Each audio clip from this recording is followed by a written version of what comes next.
I want to talk because my fiance right here, Muscle Belly B, she's up to be on the cover of Miss Health and Fitness magazine, and you can vote for free.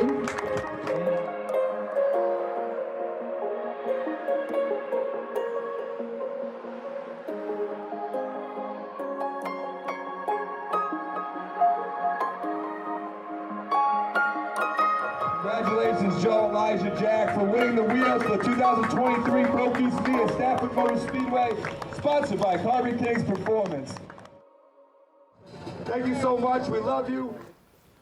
All right, guys, welcome to another episode of Tuner Status. We're here chilling with my guy, Chris from Brokey's. We're going to catch up today, talk about some of the things, what it's like between hosting these events for you guys, finding venues, some of the ups and downs, what it's like balancing family, and also being an enthusiast and building his own cars and things like that. So let's start with the beginning. How did you really come together with what is now Brokey's? So I could go back as far as like,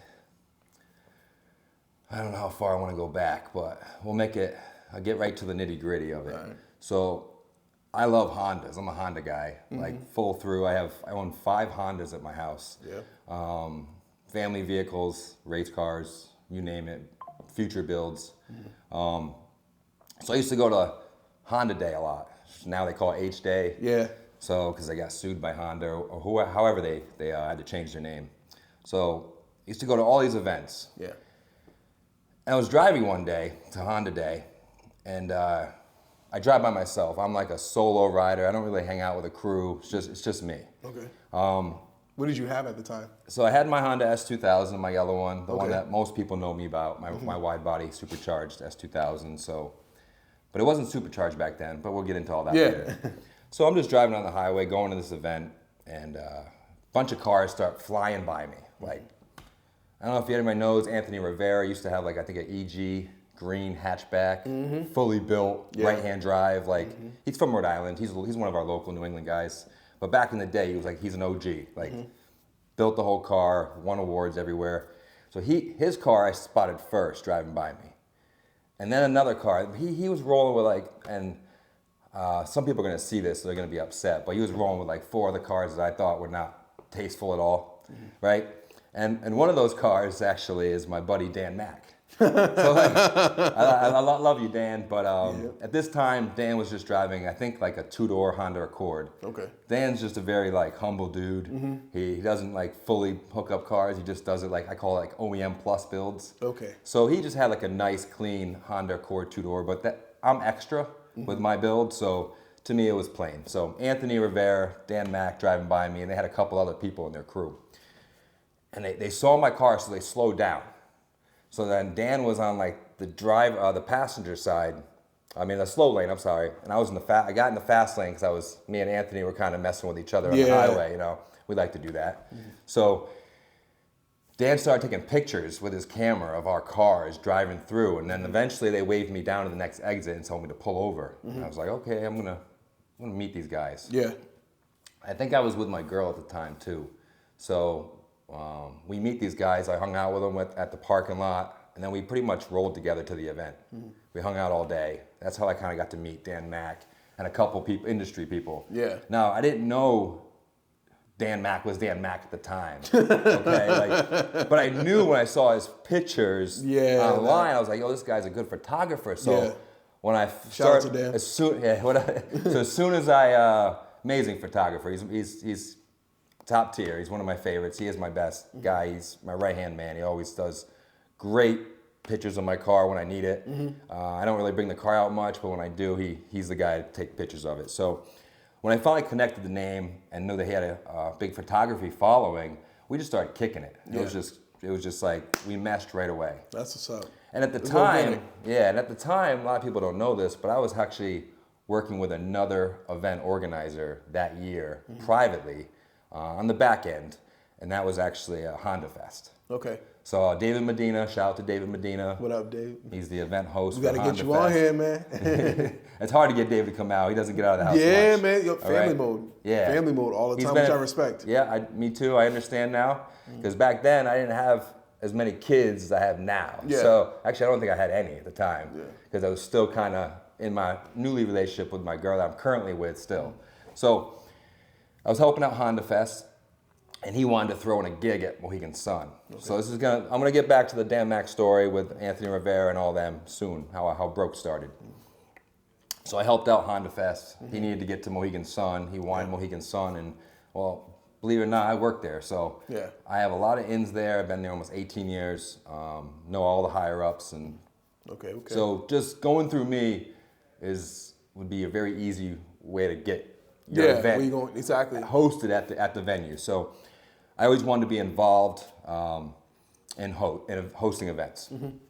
So David allowed me to kind of help him, assist him with getting the venue, and kind of be part of the event, kind of showing me a little bit of how the events work. Okay. So I was able just to kind of help him out and observe. So he hosted a couple events at Mohegan Sun, and then me and Dan started kicking it all summer. So now this goes back to Dan. So I learned a little bit of free education from Honda Fest, right? Okay. But to answer your question, like why I became a host is because I started going to events after events after events, and I was bored. Yeah. Super bored. Yeah. Like to the point where I was like, what? Too many events, but not one good one. And I wanted to pick apart all the positives that each event brought to the community. Literally the same thing I wanted to do. But I also was mostly focused on all the negatives that they fell short of. I understand that, definitely. A lot of negatives, and this isn't just me sitting back and observing, but mostly about 80% is me observing other people, observing the communications and relationships with other people, the builds that they put out at the shows, how the event organizers work with their team, their staff, how they prep. Are they prepping well enough? Or are they just throwing it together? There's a lot of factors in it.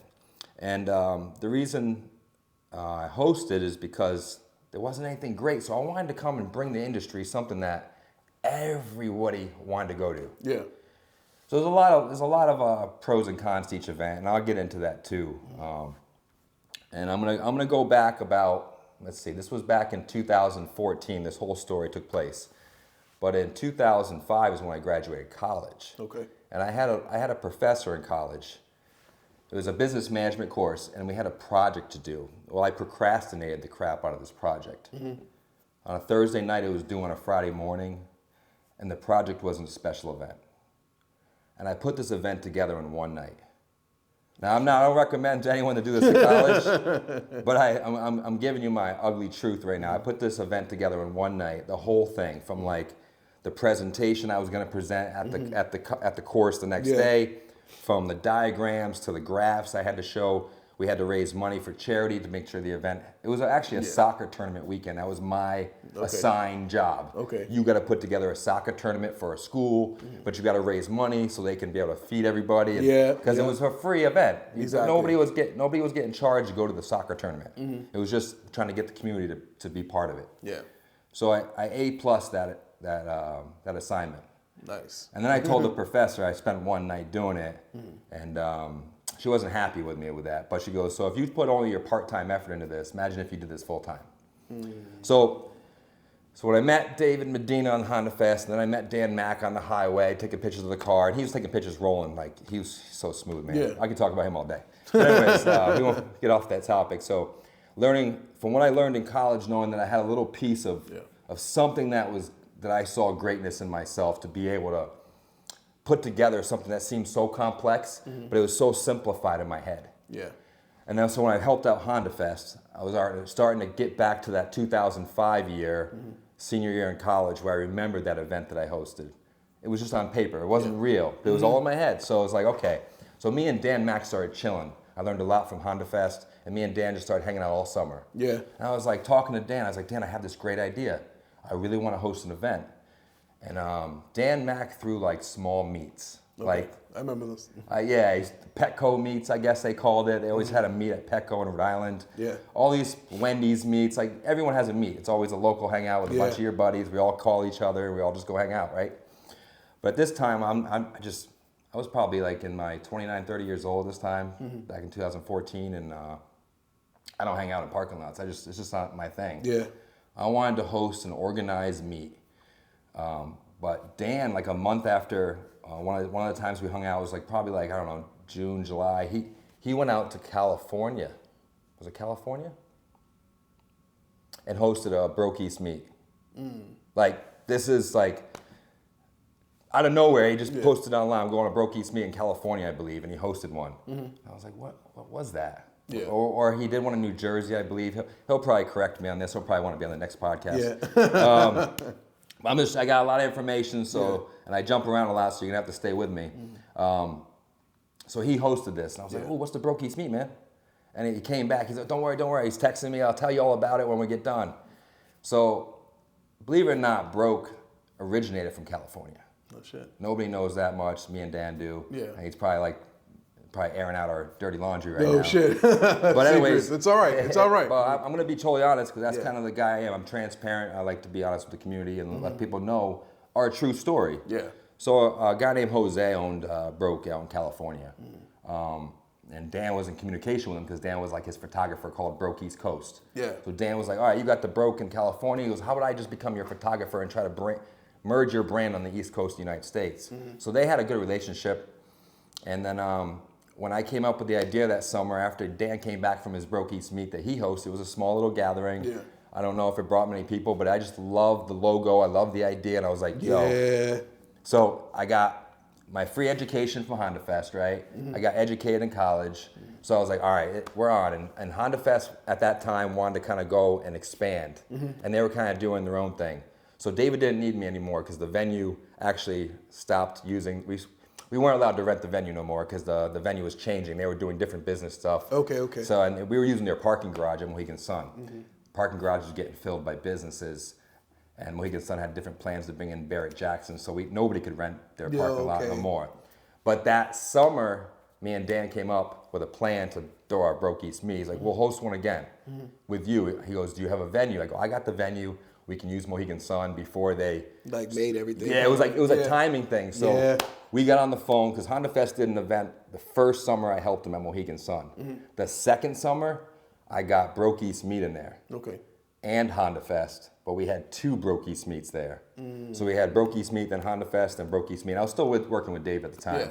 So we didn't expect to have 4.5 levels of the parking garage filled on the first time we hosted a Broke East Meet. It was like... I know he was just like, what?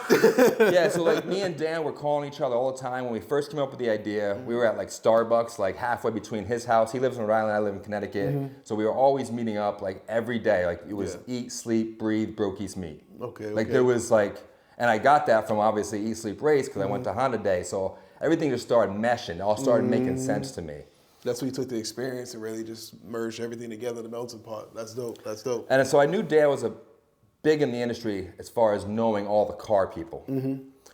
I always stayed to myself. So I didn't really get out there much, but a lot of Honda people knew me because I went to Honda Day. Like they started using my car for their VIP flyers, not even asking my permission to be like, you know, just, but it was cool. I started seeing some recognition. I started seeing that like, okay, the car's getting out there. That's cool. So Dan pretty much offered a counterbalance to because he was outside already, and not say you weren't outside, but he was more affluent with the people in the community, and then you offered your own talents and things like that, which is dope because it allows a void to be filled from either party without stepping on each other's toes, which is definitely dope. And what's also dope is that you guys are friends first. Yes. And allowed to build some sort of foundation with you guys, especially with communication, because I see a lot of groups where a lot of people just put these things together, but there was no real foundation to it, and it ends up falling apart very fast. So that's dope how you guys came together. And don't get me wrong, I know I said I was too old to like hang out at meets. I'm never too old to hang out at meets. That's what we do. But like Dan would bring me to some of his local events, like, yo, come out to this parking lot, come out to this restaurant, and just meet a bunch of people, and it was a good time. Yeah. I was like, yo, people are relaxed, they're laid back, they're respectful. Yeah. So whoever was completely different from now.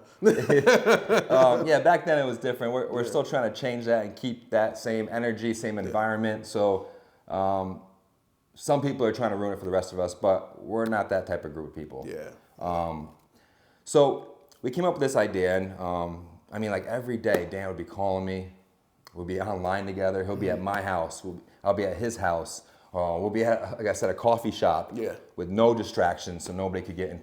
Our phones would be off, and we would just hours.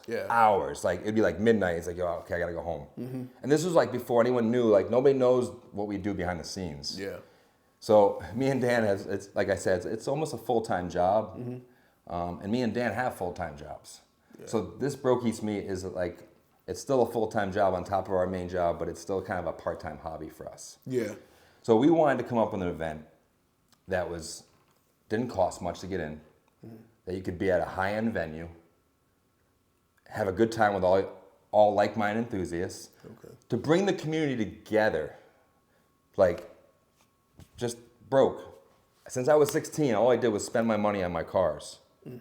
And when he presented the brand to me and was like, yo, what do you think about this? Because I was like, what are we gonna call it? I had ideas. Yeah. But Dan didn't like any of my ideas. Right? And I think I'm an idea guy, but he's like, yo, man, I'm not doing it unless we do Broke. I said, and he was so determined to do Broke. So I said, you know what? If he believes in it that much, I believe in him. Okay. All right? And that's how this whole thing kind of came about. So then the first Broke Eats Meat at Mohegan Sun, we actually flew out Jose, who was actually the owner of Broke at the time. Okay? Not anymore, but he was. Jose loved the event. He's never hosted a meet. Yeah. Jose was just an artist who created a brand and a logo, and he pushed it on T-shirts and stuff. Yeah. But it was just a website, and it was just an Instagram page. It wasn't anything else, but it was car related. Because spend all your money on your car, you go broke. You broke all day. The concept's kind of simple, right? Yeah. And it was relatable. Definitely relatable. So it was broke all day. Yeah. So we flew him out. He loved the event. And then me and Dan started talking like, okay, are we going to be able to do this in the future? Because we didn't do it for money. We didn't do it for fame. We didn't do it for recognition and none of that. Like, we wanted to build this event to bring the community together, to build relationships, and just what Dan would call it is just legalized loitering. Having the police work for us and not against us. Exactly. So that's how we started. So Jose was loving it. And we kind of pitched an idea to Jose, like, hey, would you be willing to sell the company? And he was. Yeah. So we got him to sell it to us. Nice. So we bought it up, bought it off him. We have the rights. We trademarked it, and that's all solidified now. And he still supports it. Like, he came up with a new brand because he's an idea guy. Yeah. He likes the creation of something that he likes birthing something. So he has something else already. I think he has a brand called Legends without the first E. Okay. Or no, I'm sorry. Or maybe it's without the second E. I think it's Legends. I've seen that online. Now there is a Legends in Connecticut, though, I believe, too. I don't know, because it's Legends, and then I've seen that one, and then I know Legends Media with my buddy Dustin Williams. But I've definitely seen Legends popping around. I was just like, yo, what is this? He does, like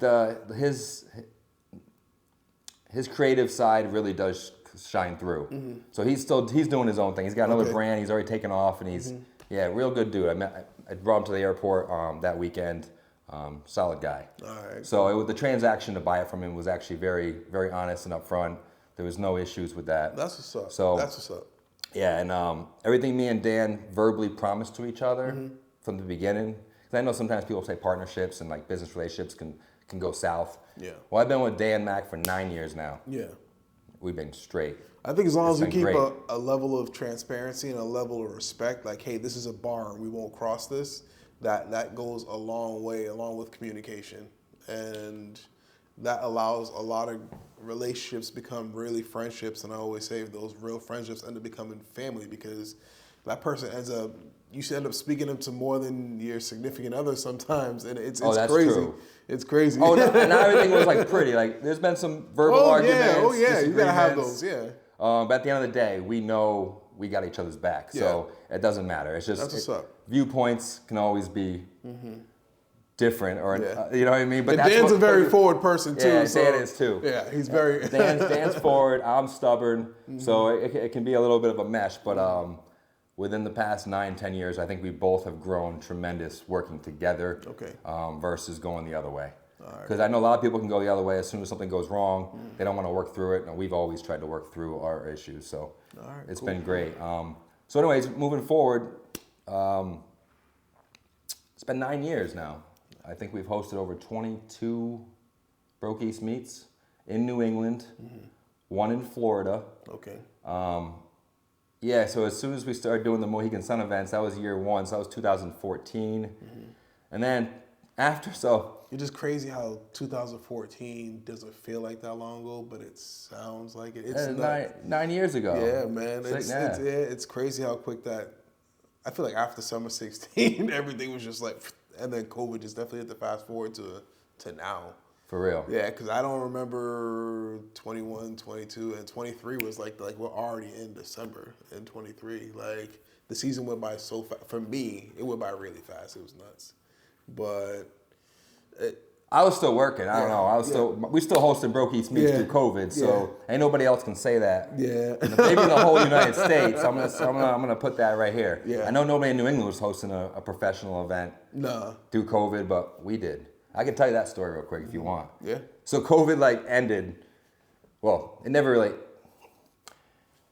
I live in Connecticut, or we do our events in Connecticut. Mm-hmm. So I'm gonna go by Connecticut law, Connecticut rules, right, for COVID. So Connecticut didn't allow special events to take place because they didn't want to have big gatherings, right? But they dropped that rule, I guess, I think it was in September, the first week of September, or right before September hit. Well, our event was right in September at Thompson Speedway. Mm-hmm. And we just figured out, we just got the date where they released all the restrictions, so you couldn't get fined if you had this many people. Yeah. But there still was a limit. You couldn't have more than 5,000 people at a venue. Okay. And we figured out there was a couple loopholes that me and Dan figured out that we could still host an event, and the venue figured out that our loopholes were accurate, so they backed us up. Okay. So they put us on again. We were at Thompson Speedway I think 3 years prior to that too. So every year up until this year was fourth year at Thompson Speedway. Yeah. So restrictions got dropped, so we're perfect. And 2 weeks later, our event date was live. Okay. Even though we were promoting it, so the venue was you can promote all you want. But if somehow the restrictions don't get dropped, we're gonna have to cancel. Yeah. So we said we're gonna roll the dice. Who cares? We wanna host an event, we wanna hang out with our friends. Yeah. At the end of the day, that's really what it's about. Mm-hmm. And they dropped the restrictions and we hosted an event, and we had 10,000 people show up. It was organized chaos. Yeah. It was organized, but it was the line wouldn't stop. Yeah. 7 lanes of traffic going into Thompson Speedway. Dude. It flooded the whole venue. And I remember sitting there and You went to that one, right? Yo, we was hours was into the event, and then I'm looking and I'm still seeing a line. Wait, you were in line? Or No, you were I was already there. Yeah, 'cause you were early access because we hook up reps. Yeah, appreciate it. Yeah. Photographer access. Yeah. But don't be calling me for all that free access. No, okay? no. There's rules to the shit. So, but yo, it was just nuts. Cause nobody really knew what to expect because it was what the hell's a COVID-19, and why is everything shut down outside? So we had the A-frame signs that had COVID-19 guidelines. Yeah. They made us put them up, so we did. But as a promoter for you, what was your first reaction to hearing that? Were you just oh shit, what are we gonna do? What did it mean for you and your family and for I know you and Dan had that conversation probably yo, what are we gonna do? I'm not one to see walls in front of me, or if I do, I'm gonna figure out either I'm gonna dig underneath it and go under, or I'm gonna climb above it, or I'm just gonna smash right through it. Okay. I'm just not one to see. I see obstacles, but I don't see an end all of something just because something changed in life or in the world. Okay. There's gonna be a way to get around it. There's always a solution to everything. So yeah, there was that feeling of oh my god, because let's see, that happened in 2019, right? Yeah. So. Yeah, we're about 6 years into our business, and we're are we gonna be able to host events again? Yeah, and then talk about the vendors and trying to kind of but you know what? Try to reassure them. We all were in the same boat together. Okay. So I just didn't feel like it was anything to be too concerned about. Okay. I always say this time will pass, and it did. It definitely did. It's long gone. People are still trying to push that narrative, but we won't get into that. That's a whole nother podcast topic. But yeah, it didn't stop us from still being creative. Yeah.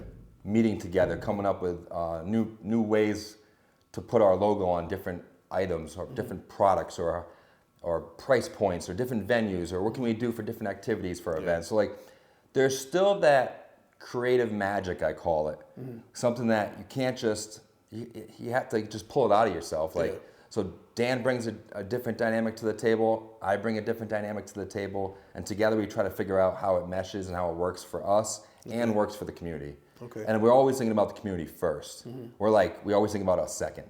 It's just how it's always been. I have a thing I live by, really believe this, and I've been like this since the beginning of Broke. If you do right by the people, people do right by you. Yeah. And a lot of people don't think about that.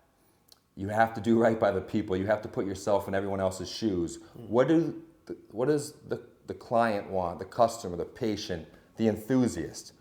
And those are just different professions I'm using terminology for, but like, what are the people really looking for? What makes them want to go to an event? What makes them remember the event? What makes it exciting at the event? Yeah. How can we include everyone? Because what I was seeing at events was, there's a big thing about the Broke East meet is we don't do trophies. Yeah. Everyone knows this, or if you don't know it, now you know the Broke East meet does not do trophies. We've suggested it. Yeah. Top 25 brokest cars in VIP. We have thought about it because I know some people like just to feel some recognition on their car. Yeah. I get it. But we're just not that event. Yeah. That's just I not hear us. That. Trust me, I hear that. So- not to knock anyone who does do it, it's just not the path that I choose for when I was hosting events. Yeah, because you said you're a meat guy, like from Yeah. from the From the beginning. beginning days. And my things, I've always looked at trophies, and I've discussed with these people before. I look at a trophy as my personal thank you to say, hey, I recognize your car and I appreciate you coming out. So here's something that I want to say, a little appreciation. It's never been like, oh, I feel like you're shitting on them and this, that, and the third, or whatever. I've never been that kind of like, or just giving it to them for a marketing purpose, because saying, oh, if I give him this trophy, then he's going to share with his followers and they're going to come to my event. And no, it's more of a personal thank you from me to you saying, hey, you didn't have to come out here today, but I appreciate not only you bringing your car, but more importantly, you coming out and showing love.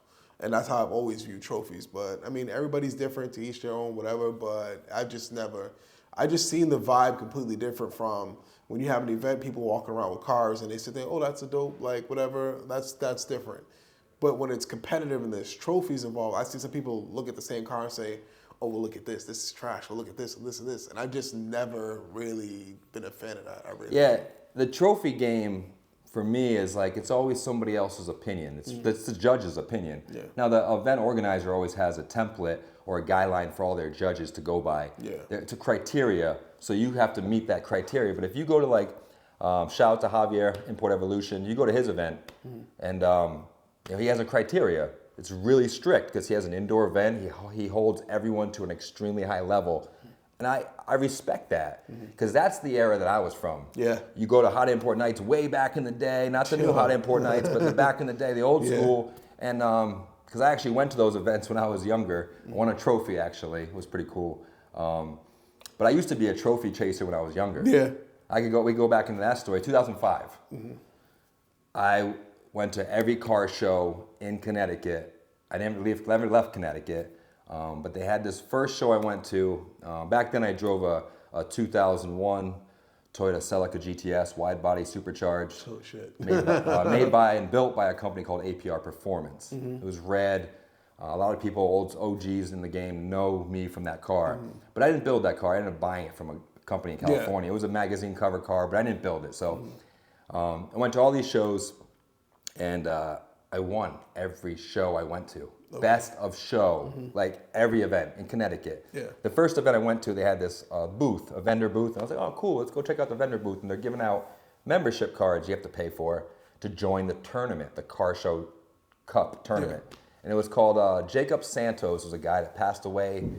Rest in peace, Jacob Santos.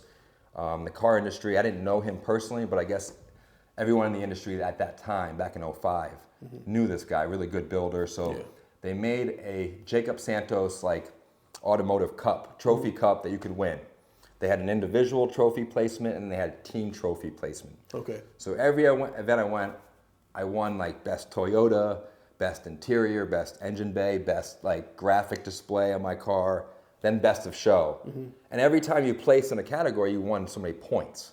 And at the end of the season, how many points you total becomes who's the winner. Okay. Not every show, a couple shows I didn't miss. I missed best of show, and we had people hating on me bad. Like, I just wanted to go there to hang out with new people, new enthusiasts. I want to meet some friends. I want to create some new friends. And it just, that didn't happen to me. So my experience that whole summer was a very lonely experience, but I was winning. Yeah. According to like society, I was winning and I didn't lose.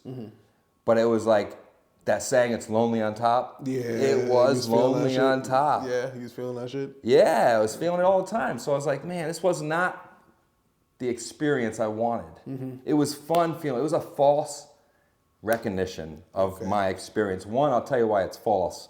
I didn't build the car. Okay.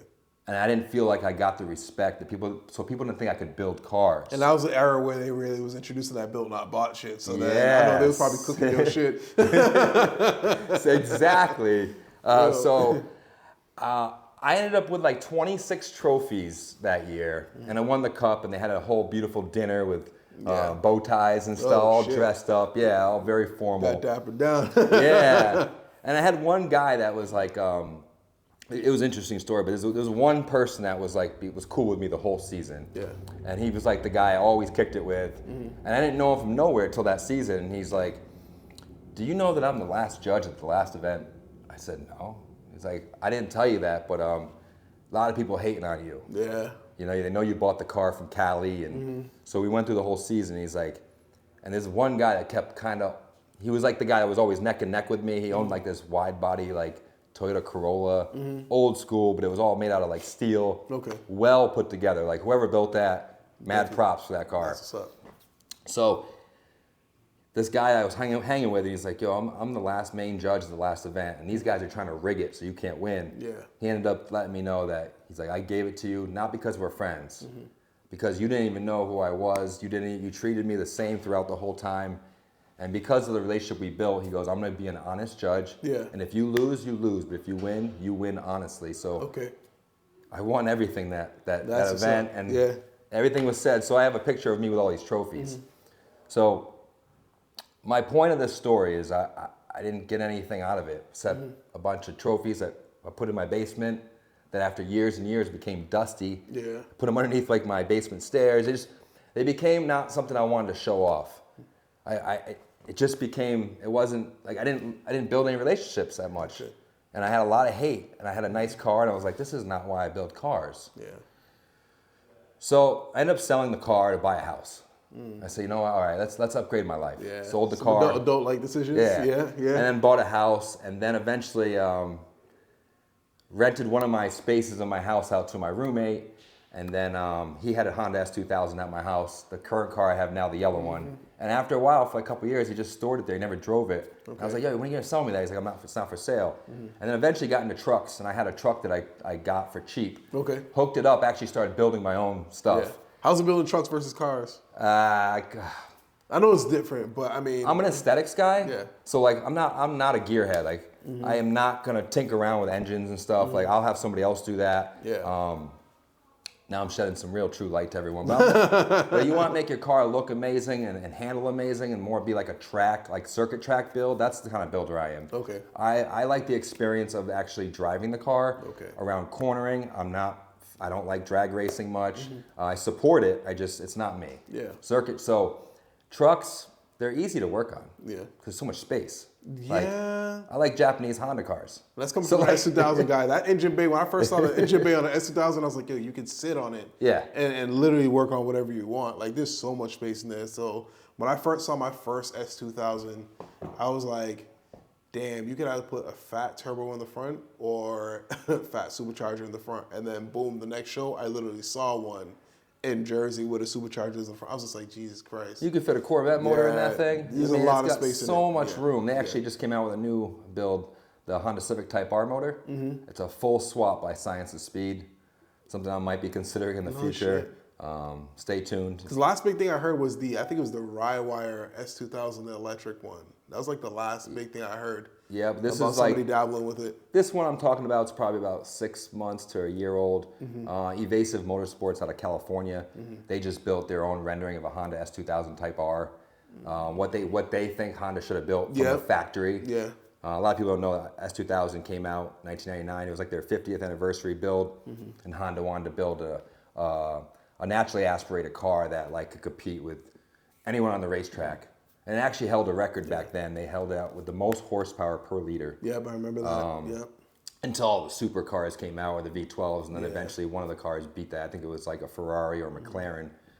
Ended up beating that record. But, how do you feel about these new remakes, the newer editions?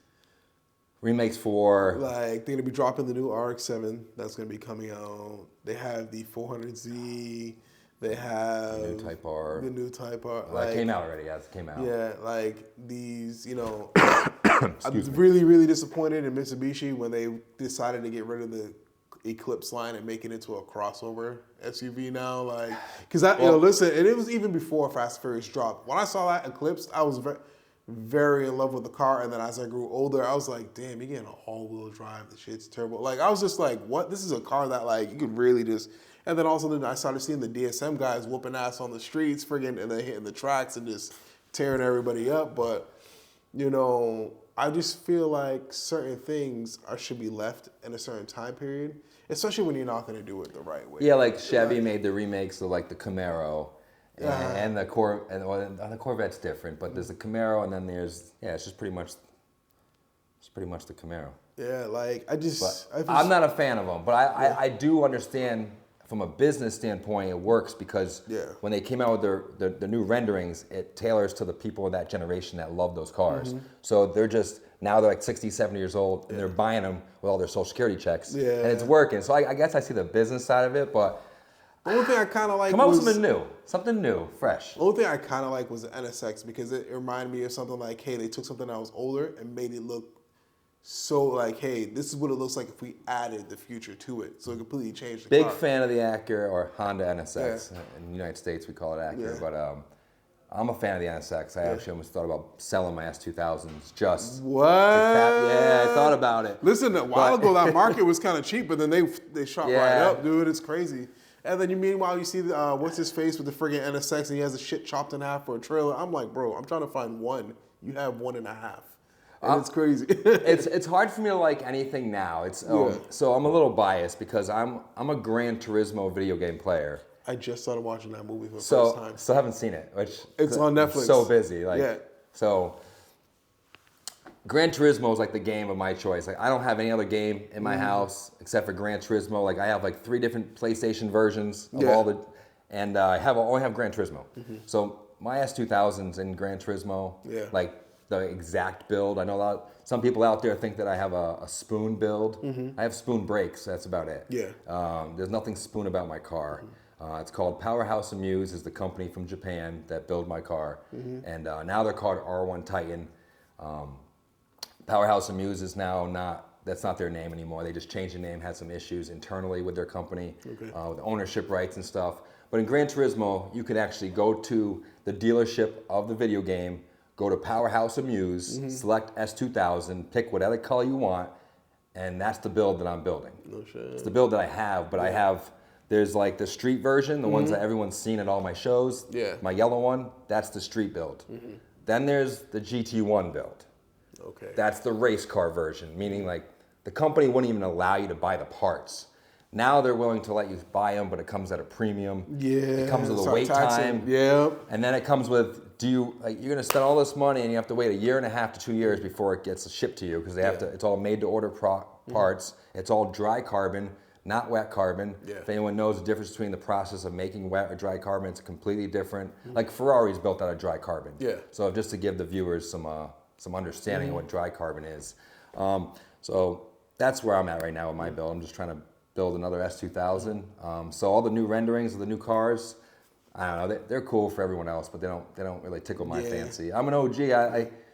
My cars I own is a 2001 Honda S2000, and now I own a 2003 Honda S2000. I just got one off auction that I've been wanting forever, a white one with full red interior. So one of 327 ever made. Which is flex. That's a flex. So I'm trying. We'll see. I don't know. I go back and forth with my builds, but eventually everyone's going to see the GT1 build officially because that's believe it or not, that's my dream build. I don't need a Ferrari. I don't need a Lambo. I got my little daily drive, my little weekend warrior, and I'm good. All right. So next up, I wanted to talk with you because as an event promoter, you've been doing this for almost better part of a decade. You've seen a lot of cars coming in and out of your gates. You know, seeing where we used to come from with the full builds, you know, from bumper to bumper and quality being mandatory, not an option. How do you feel about where the car scene is at as far as some of these kids where they're building cars? Do you feel like they're going in the right direction? There's a select few that's in the right direction? Or do you feel like they're getting just a little bit lazier? And is that on part of the promoter not making stringent rules at the gate or even being accepted into their VIP sections? Because I'm pretty sure as an enthusiast, you've walked around to other shows, and not to bash some of these shows, but we've all seen some VIP sections that weren't really VIP. So we pride ourselves on our VIP section, but we get about 200 and we get about I take that back. We accept almost 250 VIP cards at some of our bigger events when we have the room for VIP. So if we go to like Stafford Motor Speedway, we have all the rooms. VIP wraps around the whole track, and that's a big track. They run like NASCAR events and stuff there. It's hot. Yeah, so no hot laps when you get there though. Oh man. Like if you go to Rentschler Field, a lot more VIP space inside the whole Rentschler Field because we use the inside concourse. If we go to like a smaller stadium like Dodge Stadium, it's a baseball stadium in Norwich, Connecticut, not much space in VIP. Okay. But anyways, we get about 500 to 600 submissions every event for VIP, and maybe even more. I might be shooting low on that number. And we take extreme pride in taking our time selecting. So we have like 3 lists, and a lot of people don't know this. It's like a full rejection list, like you just didn't make it. Okay. We have a maybe list that most people stay on, and then we have a guaranteed yes, you're in list. So what happens is we do like this maybe list of these submissions where we think we almost just made it because we can't predict who's gonna submit for VIP or not. It has to just be all natural. People have to go online. We don't know who's gonna. We don't hand select people. Yeah. It's you might make VIP at our last event, but you might not make it at the next one. So we have a couple different reasons of how we pick people in our VIP section. Obviously, it's really focused on how detail oriented you are with your build. Yeah. You can't just have. I know people are gonna correct me, but you can't just have bags, suspension, and a wrap to make it in our VIP. But it has happened in the past. Yeah. It has. And there's a lot of factors that contribute to who might have slid by our staff in VIP when we were busy or not looking, and or someone didn't check something off, or communication got lost between the guy that did VIP check-in versus the guy standing at the front VIP gate letting the cards in.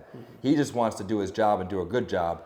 And sometimes if he rejects someone, he thinks he's going to be upsetting anyone. Because me and Dan take pride in making sure everyone has a good time at our events. Yeah. So the builds.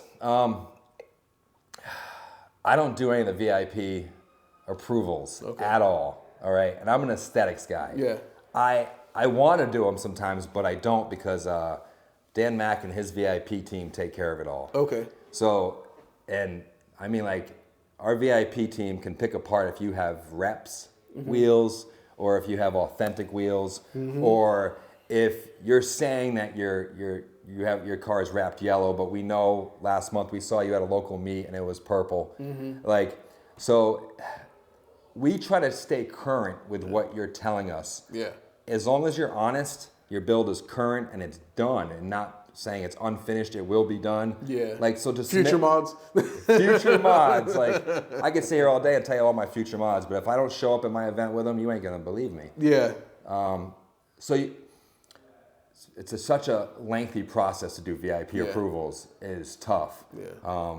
Like I said, Dan Mack heads that whole thing. He spends countless hours, even communicating with the owners. Like, if he sees some type of irregularity in your submission, something doesn't seem like it fits right to him, or it does, your mod list doesn't match up with your pictures, he'll actually personally reach out to you.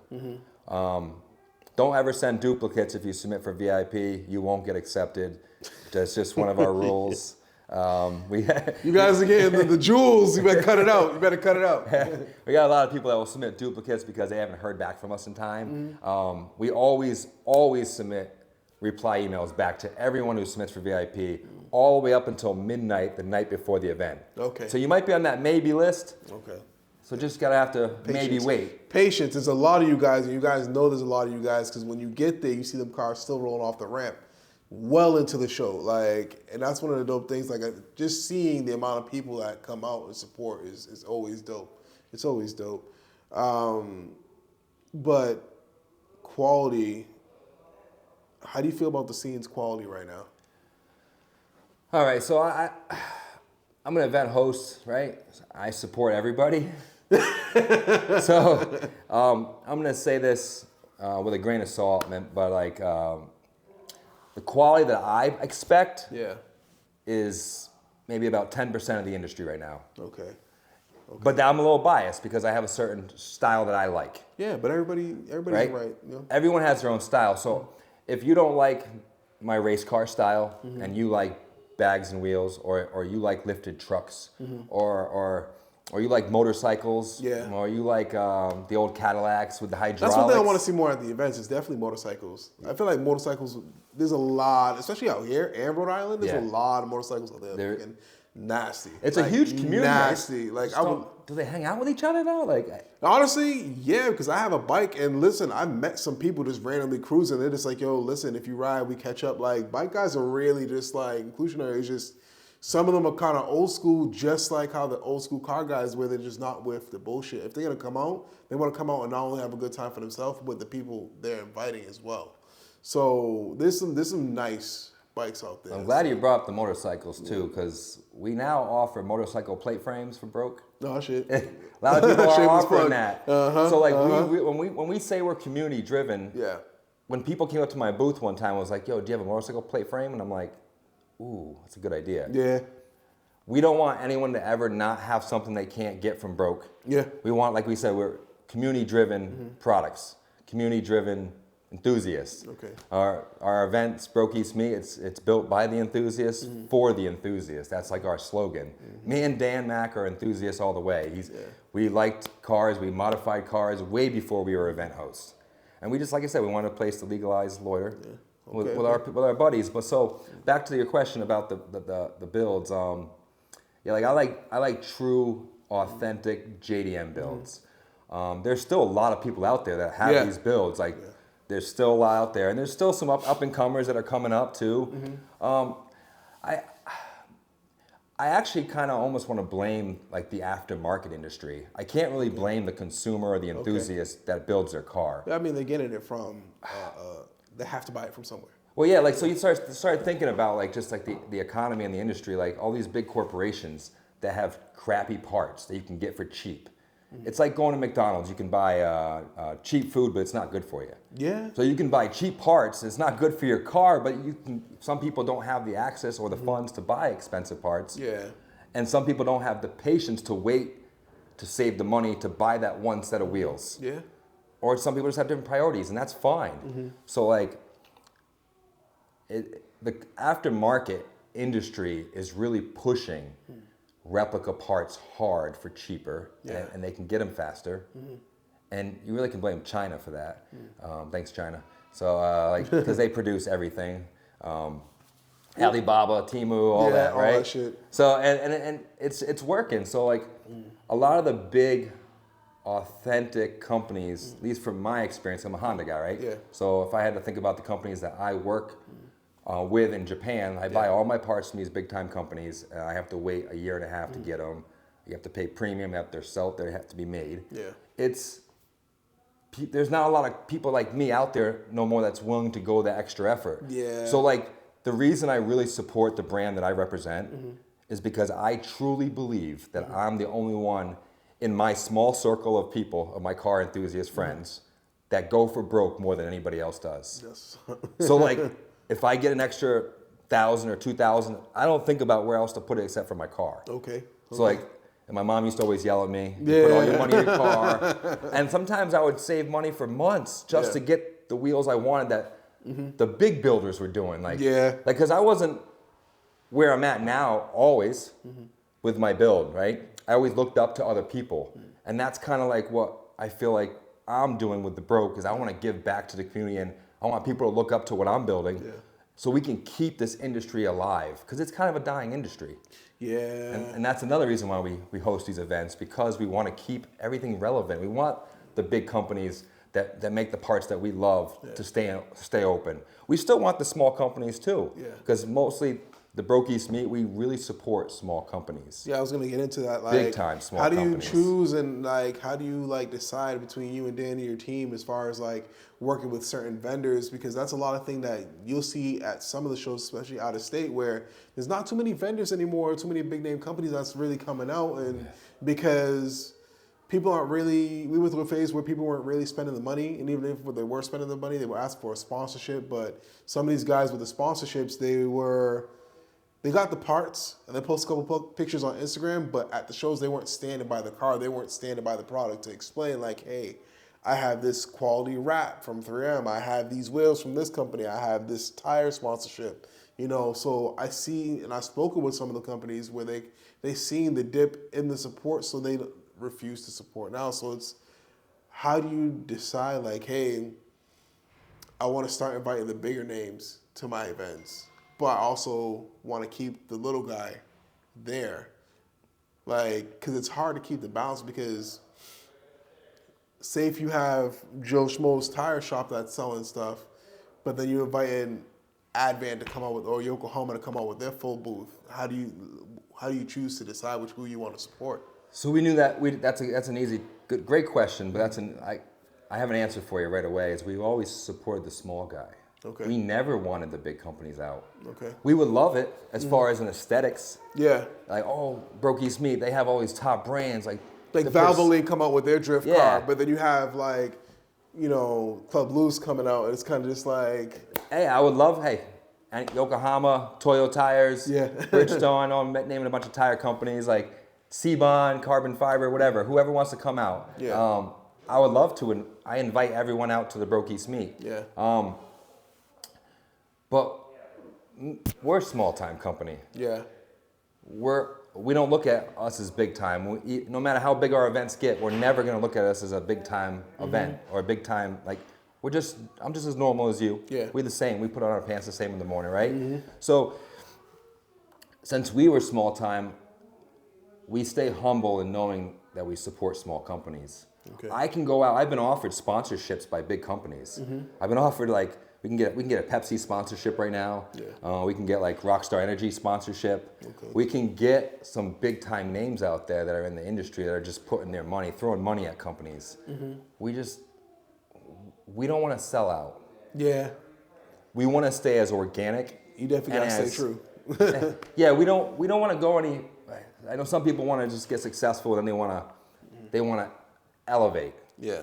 We're just as happy with staying with right where we are. So any vendors that have been supporting us since the beginning, they almost get like first dibs at getting our re-support to them. Which is dope. It's dope, you know, because I mean, some people look at it, hey, it's business, and as the business elevates, they start asking more of their vendors, especially financially. And I've heard of some vendors kind of just saying like, yo, like I'm not even breaking even because Joe Schmo, who held an event for, you know, last year and charged X amount, now they're doubling up on us.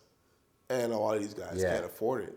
They so our price structure, that's I'm glad you brought that up, because our price structure is strategically like focused on making sure the small business can make money. Yeah. So we have like my vendor prices have been set the way they've been set for about 3-4 years now. They did increase since the very beginning. Yeah, I mean, and they had to. Yeah. So like that event I told you about, Thompson Speedway, during COVID, we had 10,000 people there. Yeah. Well, the venue told us we couldn't come back. So we had to go to another venue. Well, the venues we're at now are double the price. Yeah. Because they saw our following and they saw our past results. So they're like, I've been in that position before. So they're gonna charge us more. And I said, I would fight. Like I'm like a one-man army when I go to these venues. It's just me, solo. I talk to the owners a lot. And I said, listen, we're the Brokies Meat. We don't charge much for people to get in. We have to be at top end venues. Like we don't make what you think we make. We make very minimal money off these events. But the venues don't care about that. They're big corporate America. I don't know, they don't care about So they have their price. And so we had to raise our prices just enough to afford to still bring the same type of value to the enthusiast. so they can have a good time. And so right now, like if you want to bring a 10 by 10 booth to my event, I believe right now we're at $200 for a 10 by 10 booth. And if you bring a 10 by 20, which is double the size, we only go up $50. Yeah, which this is $250 to go to my event. Now, but a lot of people don't understand the business aspect of it because they see that, hey, it's a community coming together, community coming together, but they don't understand, or they get burned by a couple shows and they just put the association with some of the guys that are honestly just barely increasing just to be fair, where it works for both parties. Because some of these promoters, they see the cash grab and they're like, okay, well, if people were willing to pay $50 to come out to my event, then I'm gonna mark up to the $125, and it's just like, what the shit? Like, I've been to some out of state shows where just getting into the gate was friggin' $150, bro, and I was just like, I'm like, is this VIP? Is it special placement? Is it like, nah, it's just a meet, and it's just like $150. You're not even handing out trophies or not handing out nothing. There's no food here. Why are you charging $150? Well, you don't have to be here, and I'm like, you're right. Yeah. I'm out of here. So we always have food. Yeah. We always have vendors. Yeah. We don't have trophies, sorry, for the trophy hunters. But, you know, I've been on the other side and I see what some of these guys are complaining about, whether it's like, well, damn, like, this person's charging this amount. Not saying that I've heard that from your event, but it's starting to trickle down where you start to see, and I've also seen it as some of the bounce back from COVID, because so many like you said, they weren't hosting events. So they have to recoup those losses. Some of these people didn't get their deposit back. So this following year that they're having these events, they're like, shit, we gotta double back up. And some people aren't too happy about that.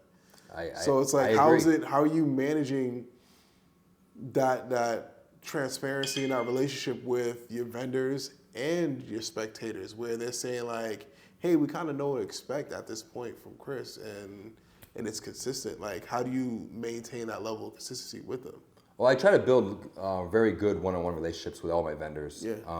And even some vendors are like super easy. They just sign up. They're ready to go. They're there on time. There's no talking. Yeah. Some vendors are like, I really want to go, but it's been a tough year. And everyone has the same treatment. I give everyone the same treatment. Okay. I pretty much try to give anyone the same treatment that I want treated to myself. Which just makes sense. So, in the first couple of times that you've been, like, say you're a brand new vendor, you never heard of my event, but one of your buddies finally told you about it. It's like, yo, you should really try to go out to the Brokies Me as a vendor. I might give you a deal the first time. Yeah. Just so you could try it out. See if you like it, and if it worked out for you, pay full price the next time. Yeah. So don't be asking me for discounts if you've been before. But if you haven't been, any brand new vendors out there, no, seriously, more than welcome to message me.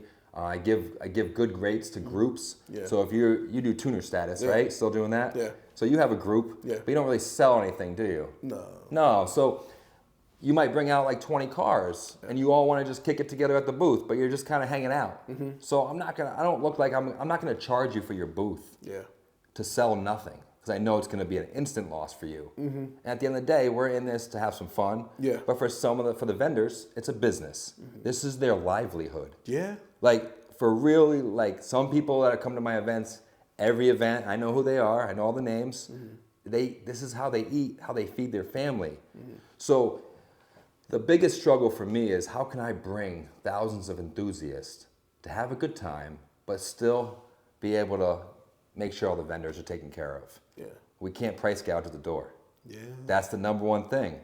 So all you event organizers out there that are price gouging everyone at the door, you're hurting your vendors. It's just a small tip. You can say what you want. And they're pocket watching. They need to cut that out, because I have some of these vendors that are my boys, just because they made X amount of dollars at your event, allow them to bask in their success and be happy with that they had a successful day. Don't sit there and watch them and be like, oh, well, you made X amount of dollars. It seemed like you were busy over there. The next event, they're upping their price. Like, you never know. They might have just had a good weekend that weekend after having 6 shitty prior ones. Yeah, you can have a really good event, and the next event could be slow. Like, I mean, I've set up booths, dude, and I've seen you set up booths. We both know, like, Some events is just, Yes. it's like, why'd I even pack all this stuff, bro? I should have just brought my car and just chilled. Like, And it's the worst time because when you get super excited, you got your booth all set up, you spend hours driving and the booth there, looks good. Like, yo. and then it's like, where's everyone? No one's coming. Like the advertisements looked good. Yeah. Like the event host did their job, but they didn't do their job because no one showed up. Yeah. So some events, a lot of events, in my opinion, are all hype online. Yeah. We try not to overhype ours. Yeah.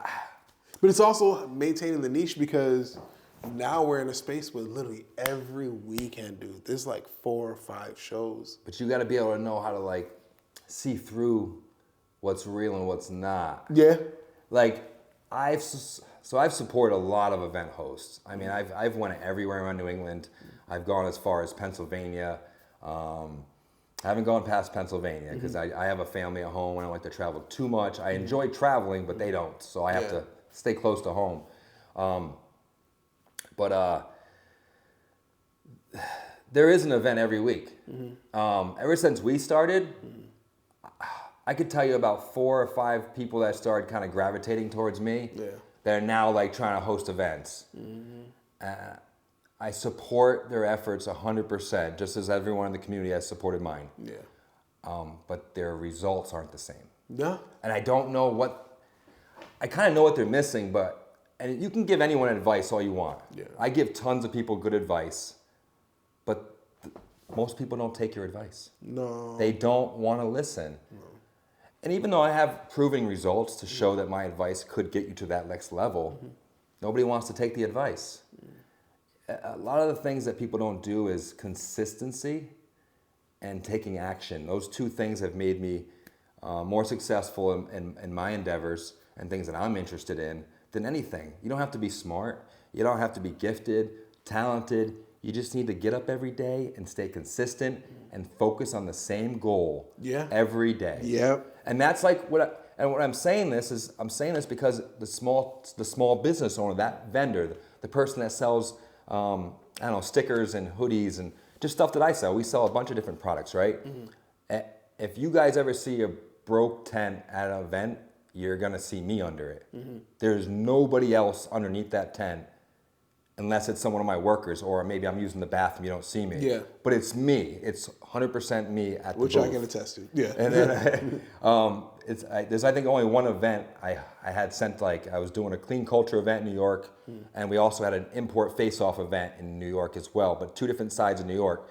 So I promised Nick Terzo, shout out to Nick, That's Clean my Culture. Guy. Yeah. Me and him been hosting events around the same, when he started, I think he started like a year before we did, but we were always working back and forth before he got international. Yeah. Where was I going with this now? So yeah, there was only one time I sent a booth out there with like one of my staff, which was one of my best friends, and my girl went too. Okay. And then I brought another crew. I think I brought Shiraz from Booty Patrol. Everyone that car, first time I seen it, I was just like, no, he's not driving around. Everyone knows Shiraz. Shout out to you, my man. He's always been a big supporter of the Broke East Meets since the beginning. Now he's like our limbo host. But you always see me there. So when I'm trying to get back to where I was getting at, 'cause I can get off on a tangent because I got a lot to say. Small business owners need to really focus on what the other enthusiasts want from your booth. Okay. There's going to be a lot of events that you're going to pay a couple $100 to go to, and you're not going to make any sales. And you're going to spend money on gas. You're going to spend time, all that energy of doing it. Packing, unpacking. But you can't give up. Yeah, definitely. You got to keep going to every event. You got to put your name out there. You can't just stay local. You have to travel. You got to spend all that extra effort. And if you don't do that, you're just going to become forgotten, like fart in the wind. Like it's going to dissipate. It's going to go away. Especially now, because the attention span with social media is like this. You can be here and hot 1 minute and then gone the next. And that's where I got my business partner Dan Mack for. Yeah. He knows social media more than anyone else that I know. Yeah. But he's also kind of organic about it. So he knows when people's attention spans, I would make flyers one year and he's like, no, we're not using those. And I spent all this time on these flyers and he's like, we're not using those. He goes, give me a little time, and he'll make them. And then he'll explain to me why he made them that way. Yeah. There's an art to the whole social media. Super, super art that I can't understand, but I've got to understand the past 8-9 years working it, that whatever we've been doing, it's been working. And that's what's up. But from the vendor standpoint, just stay consistent. Believe in yourself. If you're a small business owner and you're going to events, like I'll give you an example. Like I know all the event organizers in the area, probably throughout the whole United States. I pretty much am friends with a lot of them. So Ranger Ramirez, elite tuner. Yep. All right, shout out to Shout Ranger. out to Ranger. I'm gonna be about name dropping a lot here. Rangers started hosting his events, and they weren't that big at first. And I supported them since the beginning. I was a vendor. I didn't really make much money. Yeah. But you know what? If I made one sale, I felt like I succeeded. Because one person bought my product, then this shows there is value out there. Yeah. But you have to tap into like the customer, the enthusiast that's gonna give you that value. Who wants your stuff? Who wants to rock broke? Yeah. And so I supported his events. Like I said, I didn't make much money, but I built a relationship with Ranger. Me and him were cool because we knew each other before we both were hosts. Yeah. We supported each other. And that's one thing if you're an event host, you guys should come out more and support other event hosts at their events. Stop being weird. Like, it's not just about your event, it's about supporting everyone collectively. And I feel like a lot of people are missing that. Yeah. I've seen a lot of event organizers. Well, they treat it as like some sort of unspoken, like, competitive nature, and it really doesn't have to. I'm not competitive towards anyone but myself. And a lot of people have to realize that the only person that's standing between you and success is yourself and not somebody else. If you're focusing all your energy on somebody else, then you're losing sight of who you are, your path, your journey. So just remember that. So when you're supporting someone else, you're actually elevating your own brand, and your own success. So now, fast forward 5 years for Elite Tuners events, they're blowing up. Yeah. And I'm there. Yeah. And everyone's like, how did you get like front row as a vendor? Because I supported him when nobody else was. Like we had a lot of support, Ranger. Don't get me wrong. This guy's got tons of followers. He's a big deal. But what I mean is like, I support him when he wasn't winning. Yeah. And if you can support anyone from the ground up, Instead of just the come up. that's like where that true part of success kind of unravels. Like you're gonna start receiving the fruits of your labor by supporting people when you're down. Yeah. And then so when you're winning, they're winning. Everyone's eating at the same table. Yeah. You know what I mean? Because there's a lot of people out there, like a lot of event organizers, they butt heads and stuff. And like for me, just so you know, I have no bad energy towards any event organizer. I respect them all. Sometimes I might not want you to see you eat at my table, but I still want to see you eat. Okay. I want everyone to succeed in what they do. And that's why we, Broke East Meat, or Broke, we support the small business, the small vendor. Because at one time, I had all this, I had like a little table. I would pull up in my S2000 at event in New York called Street Scene, owned by a guy named Chris. I've heard of Street Scene, Chris, shout out to you. Christopher Burkhead, something like that, Burkhead. I forget, I always pronounce your last name wrong, my bad. But he has a Street Scene, an awesome event. He does it once a year at this like park. So cars are all parked underneath the trees and stuff. So I'd pull up in my S2000 with my girl, and we had a 10x10 tent that actually fit in my trunk. How the fuck? So I know, right? How do you fit a 10x10 tent in an S2000 trunk? Well, when they marketed the car on TV back in the day, they marketed it to old people that had golf clubs. Okay. So you got that. If I had an easy up tent, not like not the industrial commercial tents that they use now, but like the ones you can buy like at Walmart, an easy up, right? You can actually fold it, and just if you take off the weather stripping for the trunk, which I had to pop it off, you could fit it in there. And I would bring like maybe like 4 or 5 hoodies, like 10 t-shirts, couple lanyards, and I would set up this little table and my booth. And didn't even have weights to hold it down. Like I have to like, it was. We've been there before. Yeah, the OG days, we were always broke. So we looked broke. So it kind of worked out with the brand too. And but I stood behind that table for 8 hours and I sold maybe like 12 items. Okay. But those 12 items turned into like 24 items like the following week, and that 24 items turned into 48. And it just started like snowballing after that. And I was like, how did like people didn't like our stuff then, but now they start liking it now? Is they started seeing us everywhere. And eventually, if you see us everywhere, you're gonna subconsciously you're gonna like the brand. Yeah. It's just one of those things, just like you see Coca-Cola, Doritos, you don't even know why you're eating it or drinking it, but you like it. Yeah. It's because your name's everywhere. And that's why I don't need to support the big business. Okay. Because they don't need any help. So why get their support to come to my event? Just so I can make people have a perception that we're big time? We don't care about that. Okay. Back to the original, we're hanging out with our friends and we're loitering legally at a high-end venue for a very low cost. So you don't have to spend your fortune to come hang out at the Broke East Meet. All right. So it's back to not losing sight of where we came from. And that's And what staying consistent with it, which is consistency. I mentioned that. So if you stay consistent with that thought process, it really enables us to just continue being what we are.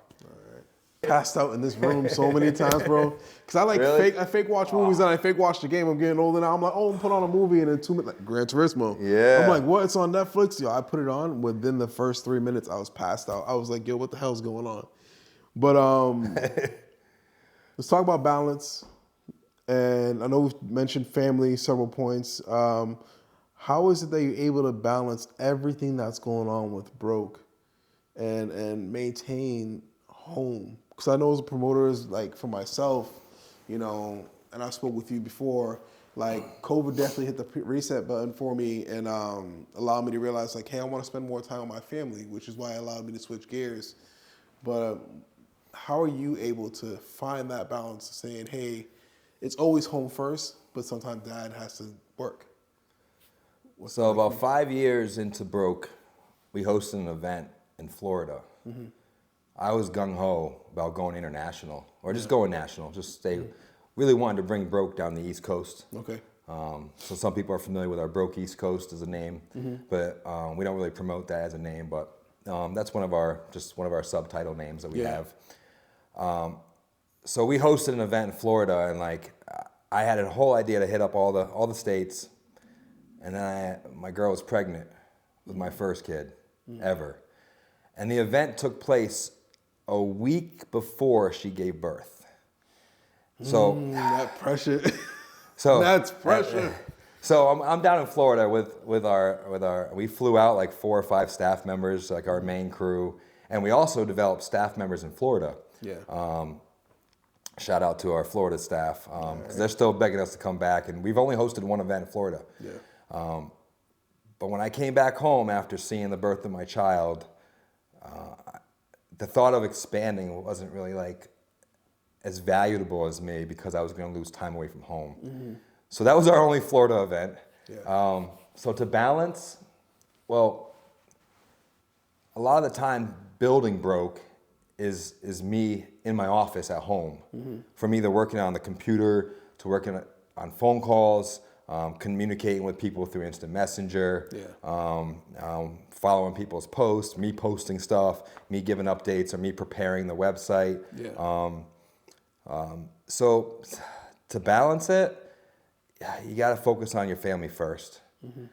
And then you got to create time. You have to pretty much, from the time you wake up, from the time you go to sleep, you have to schedule time management to a T. Like I'm a very organized person, but I didn't really know how well organized I was until I started taking on the responsibilities as an event host.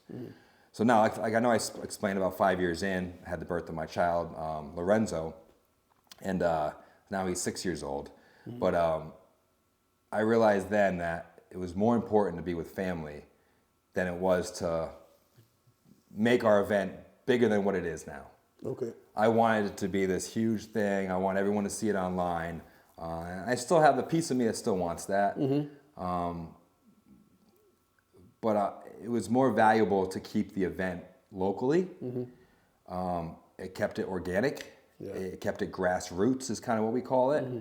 And it actually, we had like this barbecue at Dan's house one day, right? And all the staff was there.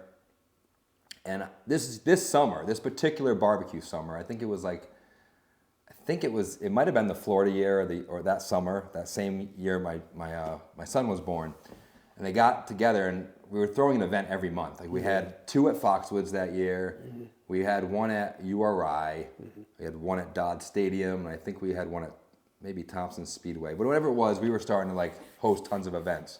Yeah. And the balance was this. They at this barbecue, everyone sat down, was like, yo, we're just getting tired. Like, we gotta like schedule away from our jobs too, once a month. And it was taking a toll on staff. Yeah. And I was like, this is not why we're doing this. We don't want this event to be a burden to anyone. We want it to be fun and exciting. So that's when that's when I realized like, there's no need for an expansion. Let's keep it locally, and let's just try to grow the biggest event locally. Yeah. And just have fun with that. And I'm emphasizing local because, and there's nothing wrong with if you expand your event, you travel, that's cool, and I support that too. But the local thing was, this is what helped create the balance between me working and then me working on growing my family. So I would designate time throughout the week to work with Dan. And we've been doing it for 9 years now that Dan has like certain jobs that he has to do, and I have certain jobs and responsibilities that I have to do. And we almost can work independently now. He takes care of so much, I take care of so much on my end, and then we get together and we exchange notes. Yeah. We talk about where we're at, and we make up where we're lacking, and we kind of get prepared for the event. And balancing the family, it can be tough. Yeah. Because I have to find babysitters for the kids because my girl works the event, and my kids aren't old enough to work the event yet. Now one of my kids is 14. I have a 14-year-old daughter, Mia. She wants to get involved in being one of our staff, so that's cool. So we've been incorporating her slowly, but sometimes she just wants to go there and hang out. Yeah. Because she likes the event so much, and she's like, "Oh, working's boring part. I want to just be part of it." Yeah, I just want to be. Yeah. So I'm like, "All right, cool." So like the event's that much fun that I want to see her have that joy. Yeah. We want to see everyone have that joy, and back to that barbecue at Dan's, like even the staff was getting a little irritated, and they wanted to get back to when it was fun. They started realizing it became a job. Yeah. So that's when I really started thinking about what is like kind of like the meaning of life. Like what's valuable to me? What's valuable to the community? What's valuable to my staff? What's valuable to my business partner, Dan Mack? Yeah. And what's valuable to anyone that's involved in this? Even the babysitters that take care of our kids when we have to go work. What values to them too? And because I spent almost every weekend of my summer life away from my kids to be a vendor at other people's events. Yeah. Because I've been there. It's a lot. I'm a true believer of I practice what I preach. I want people to believe that I'm a man of my word, and if I tell you I'm going to do something or be somewhere or support you, just like you asking me to come out for this podcast. If I told you yes, there was no way I was going to let anything get in the way of this. I appreciate it. And I am taking some time away from my kids right now to be here, and I'm okay with that. They might not be. But I have the whole rest of the day to be with them, and I made sure I designated tomorrow to be with them. But the good thing with the balance is, my kids know that summertime, Dad's working a lot. Yeah. But I also make sure that they have activities planned with different family members that they can do things, and then when I have a chance to spend time with them, then we can do that too. Yeah. But the way I balance it most, like during the day of the show, or the meet.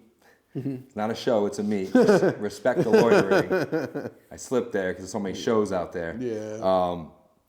I actually bring my kids out to every event. Okay.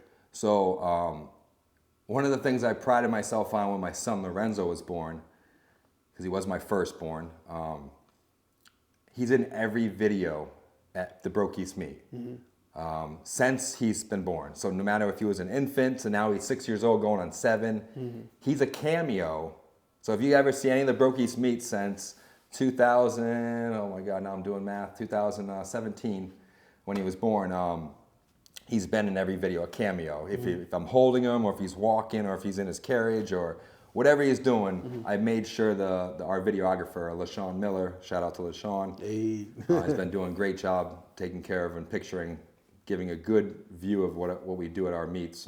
But yeah, Lorenzo's a cameo in every one. So let's just hypothetically say I leave the planet Earth earlier than I want to. at least my son can go back and see that dad has put him in every single video, and that he can see his own growth. And there's something online there that you can't take that away from him. You can't take that away from me. So that goes back to me building that relationship between me and my son. And that's kind of how I balance my family life. So we make sure we do a lot of home cooked meals. We're always together. Honestly, sometimes I have all these enthusiasts that come out and support our brand and our events. So it feels like I have all these friends and all these people that support what we're doing. But when I'm home, it's just me and my family. It feels like, where'd everybody go? Yeah. You know what I mean? So it's nice to be able to go out 3 days a year. Because in theory, I'm working a lot behind the scenes, but I'm really only physically working in the field 3 days a year. Yeah. Because now we host 3 events. We host an opener at Stafford Speedway. Yep. We host a night event with fireworks at Dodd Stadium during the middle of the summer. And we do it at night because it gets cooler, right? And then we do a closer at Rentschler Field. So really only have 3 events. And we've been doing it for so long that we kind of have the same dates every year now. And so that makes things easier. We finally built a relationship with venues that don't kick us out, because we've been kicked out about 5 venues. Because of our capacity is so large. The town does not like the traffic. Bro, I had one that I left early, and I was like, yo, this fucking line is going way all the way. And then I get on the highway, and I still see people still pulling up. And I'm just like, yo, I know this town must be like, what the? Because there's a couple people that randomly, like, the Karens want to make the phone call. I'm like, they're flying down the street. Like, so that's got to be crazy to deal with. And our enthusiasts, we get a bad rep. They think that we're like hoodlums. Everything's a Fast and Furious movie. And lately, in the past year, Connecticut, it's been tons of street takeovers still going on. And I don't even know if they associate with the enthusiasts that come to our events. And I hope they don't, because we only had one incident that happened with some people doing a bunch of donuts at last year's event. But other than that, it's been good. I feel like 90% of our following are very respectful, very kind-oriented. They come into our events. They have a great time all day. They check out all the vendors, hear the music, listen to the raffles, win some good prizes, see some activities, see some cool cars in VIP, and then they go home. There's always a couple that want to ruin it for us, but back to the balancing thing with family and life. It can be hard, and I know a lot of enthusiasts out there or a lot of event organizers that do the same thing.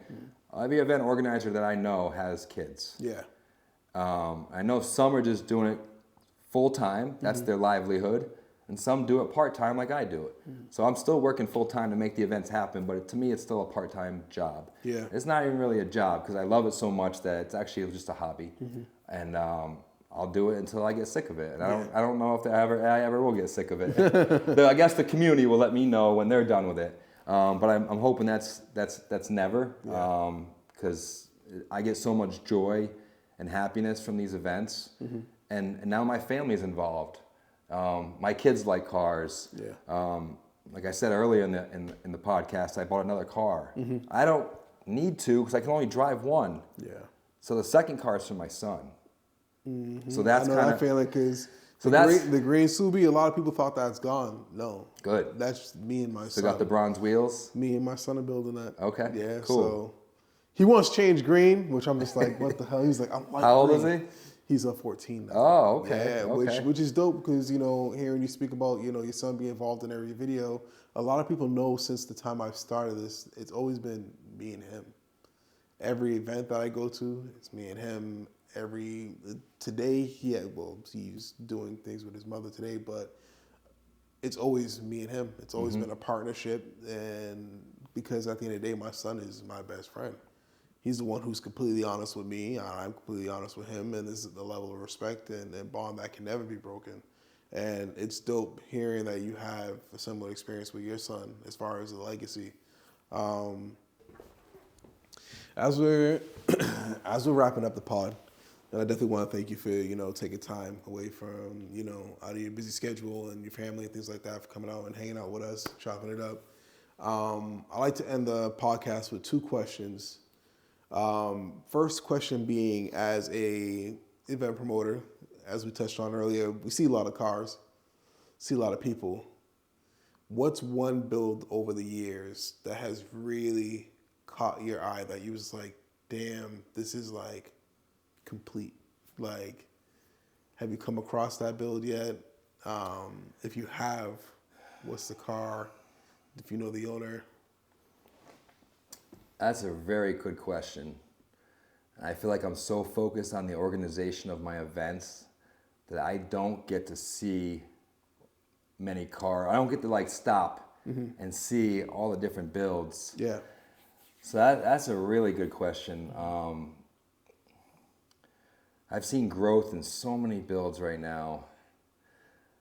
Oh man. So like Kyle English, I'm gonna say, for example, like, bro, that car is. That's so to me, like that car. When I first saw him mocking things up, I was like, "Yo, what the fuck?" And to me, like I only look at that car as a total engine build because it is. Yeah. Like, yeah, he's got some wheels. Yeah, he lowered it. His car's wrapped right now.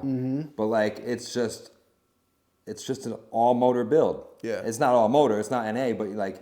Oh, trust me, it's the farthest thing from it. But if I had to like put a build from where, like, because one thing we pride ourselves in Broke is like seeing people come up from nothing to something. Yeah. And because we even had a Saturn at our VIP, and a lot of people are like, ooh, you never could put a Saturn in VIP. No, man. But this guy like went from like, he was putting his heart and soul and going for Broke, representing the brand to the truest form. So and he applied for VIP like 4 years in a row, and we denied him. And eventually, year 5, we accepted him, but he kept trying. Yeah. So like, that's what we're looking for. We're looking for people to keep going. So Kyle English's build, at one time, he just had the engine swap. And then like the next year, at least from what I remember, because we've been hanging out for so long, and then the next year was like, then it was twin turbo. And then it was like, then he just kept adding more stuff, and the turbo started getting bigger and bigger out of the hood. Yo. He just made the pipes bigger. And I mean, like I said, I'm not a gearhead, so I don't even know what the hell's on that car. But I know it's enough. You know it's fast. and it rips like, tires. it's big. The engine's so big you can't even put a hood on it. Like it's and it's crazy because you see that car, then you see the booty patrol, and you're just like, just two different like. There's so many different builds out there. Like I could talk about so many builds. And then there's like, because we touched upon about family earlier in the podcast. Another build that I kept seeing getting better was the Aspire Garage. The father-son spoon cars, dude, I call it. When they pulled up together last year. Nevados. Yeah, Nevados. Nevados, right? Yo, yeah, they I think had they're a called whole, Aspire now. They got V-Race Works now too in their building. I'm sorry, go ahead. No, it's cool. They had a whole like crowd. Like they like brought a presence, and I saw that car. It was my second time seeing it in person, and the first time I saw it was when it was leaving, and I was like, "Where the hell was this thing all day?" But then seeing up close and personal, and meeting the father and the son, and then talking with them, it's the cars are dope. There's a lot of work in those cars. And there's so many people that I could think of that have went from like stock builds to like fully built cars now that come to our events that never had cars that they could bring to their event. Yeah. Like so many people I can mention, but I think the Aspire Garage builds, the spoon cars that they have, I've seen them when they always kind of been fully built, but I've seen all the little technical differences that they've changed over the years. And that's not their only cars. They have so many more other cars that they're building. I know he just picked up an S2000 too. So obviously, I'm biased with that. It's because it's yellow too, so it even makes, he keeps trying to buy parts off of me, and I told him I'm not selling them yet, but eventually I'll call him when he'll get first dibs. Kyle English's build, Jason Deshawn, he drove like a 50th anniversary Camaro. He hasn't came around the scene in a while, but I remember that Camaro. But his builds just kept getting bigger and better, and he's very attention to quality and detail. Yeah. He's got such attention to detail, that guy. Yeah. You can't ever see him not cleaning his car. Yeah. Always cleaning his car. Yo, forever. There is a lot of builds out there, but those I would say just seeing Kyle English's growth where he's been, and he's a true enthusiast. He does ratchet shit with his friends, and he loves it. He likes doing burnouts, donuts, and all that stuff. Yeah. And so that would pretty much be my answer to your question. All right, and final question to wrap up for today. No, obviously don't want to make it morbid or seem anything that, speaking of issues, but as time goes, we all get older and we all, expire and things like that. What's the mark you want to leave within the community? Like something that can always be said like, yo, this dude Chris, like he was this, that, or I remember him from this, or I remember him for that, or things like that. What's the legacy you want to really leave behind? I think authenticity. Someone who's genuine, someone who's honest, someone you can trust, and I mean by that someone you can really just like look up to. I want to leave a path of people to become better versions of themselves every day. Mm-hmm. And it can be through car building. It can be through building relationships with other enthusiasts. It's almost like the notion I just don't want anyone to ever give up. Okay. Be the better version of yourself every day. So the definition of broke is you're going to put all your time, your energy, your effort, your money, your know-how, everything that you've got to this day, what you learned, if you can put all of that into one thing that you're passionate about, or something that's be the driving force to get you to your goal, or to like grow your family, or build your house, or upgrade your business, or build a business, or get that college degree you didn't want, or whatever it is that where you want to be at. Yeah. If you can put everything that you have into something to focus on and be great at that, that's going for broke. And that's what I want to leave behind. Okay. Because I live that. I've been living that since I was 16 years old. And I've had a lot of haters, including family, friends, that were against everything that I desire, everything that I'm interested in, and everything that I've went forward with in my life, from backing up the brand, to hosting the events, to building my car, to growing my family, to investing into a home, investing into myself, has gotten me to this point to today, to have this interview with you, right? Yeah. So I want to leave behind something that's motivational, something that's inspiring to anyone that might get any little piece from me, even if it's a 5-minute conversation. I just want to see people find their happiness at the end of the day. And that driving force should be going for broke to find that. Because if they're not putting all that consistency, that motivation, that energy, they're not getting up every day doing something that they love, they're not going for broke. Yeah. And that's the whole concept behind the brand. It's not just spending money on your car, but the majority of it is. Yeah. That's what we like to do. And there's really no amount of money that matters to me to put into my car. If me driving that car gives me pure bliss, serenity, peace, then that's the end game for me. Okay. To find peace, that's kind of like, that's what I feel like is the end game for a lot of people. A lot of people don't know what they're searching for. Mm-hmm. I feel like I've been on the right path for a while. Yeah. And I'm just kind of enjoying the journey. The journey is the most important part of this whole thing that I'm doing. It's that would be my. I would like to leave a local legacy, like a local legend or something like that. That's what's important to me. Right. Is to connect with people and see if I can pull out the best versions of themselves and get them to that place. And if anyone sees me at the Broke East Meets or a vendor and you need help, you're struggling with a small business, I'm hoping I could be the answer or help you guys out with anything that you might be struggling with, even if it's family or life or just personal struggles. Like I've struggled a lot in my life, so I found pathways and answers to those struggles. And I feel like I'm strong enough to be able to now give back. Yeah. And that's why I went from an enthusiast at a car show, getting trophies, to a guy now hosting events, not giving out trophies, because there's more value in the relationships you build at the events than it is getting an independent trophy and feeling lonely when you go home. Mm-hmm. There's no value in that. That's and back to the trophy thing real quick.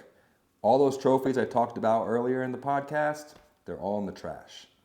I swear to God, I threw out every single trophy except for one, which was the most important one. It was the final cup trophy. It has my name on it and everything. And that just reminds me where I came from. Yeah. But it's also a reminder of where I'm not going. I'm not here for that shiny piece of material. Yeah. And I love my cars, don't get me wrong, but I can live without them. I just choose not to because I don't want to. Yeah. Because that makes then that gets rid of my peace, right? Yeah. So yeah, that's what I would like to do is inspiring people and motivating people to be, like I said, the best version of themselves and get to a place where they are humble, peaceful, and happy is what that's my journey. Okay. All right, man. Well, I appreciate you taking your time once again. Thank you very much. Guys, this is Chris from Broke. Make sure you follow him on all the socials. I'll be dropping them in the description box below. Shout out to Dan, the whole crew, the team, everybody like that. And to LaShawn. Until the next time, you guys know the vibes. Stay up, stay blessed. Peace. Peace out, guys.